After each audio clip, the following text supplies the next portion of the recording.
ay rated SPG. Striktong patnubay at gabay ng magulang ang kailangan. Maaaring may masiselang tema, lengguwahe, karahasan, sexual, horror o droga na hindi angkop sa mga bata.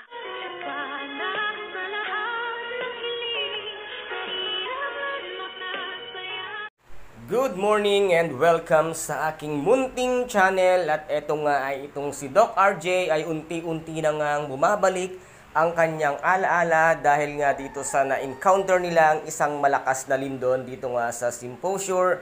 At dito nga ay magkasama sila na ni Lynette na natrap sa flower shop na kung saan ay talagang naging maganda naman ang kanilang pagkasama at ang trato ng bawat isa. At dito nga ay sa hindi inaasahang nabubog ang likod nga ni Doc RJ na kung saan ay napakarami nang dugo ang nawala sa kanya. At dito nga alalang-alala itong si Miss Lynette Santos sa kanya. At sabi pa nga dito ni Lynette ay, kumusta ka? Okay ba ang pakiramdam mo? Ano ba ang nararamdaman mo? Ano yung masakit sa'yo?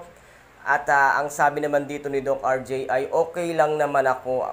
Ako lang ay nauuhaw kung kaya't dito naman ay natarantang humanap nga ng tubig itong si Miss Lynette Santos. At eto meron siyang nakitang tubig na bagong palit nga daw na nakalagay sa baso. At sabi nga dito ni Doc RJ, yan ang ipaiinom mo sa akin alam mo namang madumi yan. Ang sabi naman dito ni Doc RJ kung kaya't ang unang uminom dito ay si Miss Lynette Santos. At sabi niya nga niya, ako muna ang unang iinom dito pag hindi sumakit ang tiyan ko. Ibig sabihin, bagong palit at malinis ang tubig na ito. Kung kaya't ang ginawa nga dito ni Miss Lynette Santos ay tinikman niya ang tubig. At sabi niya nga dito, hintayin natin kung ano ang mararamdaman ko sa aking tiyan. Dahil ako naman ay sanay kami sa ganitong klase ng tubig na kung saan lang kami iinom. Kung kaya't nagpalipas sila ng ilang sandali at hindi nga sumakit ang tiyan nitong si Miss Lynette Santos. Kung kaya't sabi niya nga, RJ, inumin mo na ito, hindi naman sumakit ang tiyan ko. Kung kaya't naglakas loob na rin itong si Doc RJ na inumin nga ang tubig.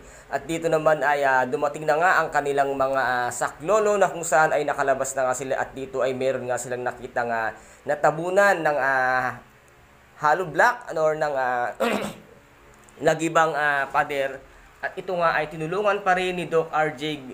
Dito mo makikita kung gaano kabait ang kanyang puso at kabuskilak ang kanyang puso na kahit na meron na nga siyang nararamdaman ay nagawa pa rin niyang tumulong sa kanyang kapwa. At kung saan nga dito nga ay halos nawala na ng malay itong si Doc RJ dahil nga sa dami ng dugong nawala sa kanyang katawan. And guys, ito po ang ating pakaaabangan dito nga sa abot kamay na pangarap na kung saan ay paganda ng paganda ang mga kaganapan. And guys, kung nagustuhan po ninyo ang aking video for today, paki-subscribe na lamang po ng aking channel, paki-like and share din po, and paki-click po ang notification bell para maging update kayo sa lahat ng gagawin kong video.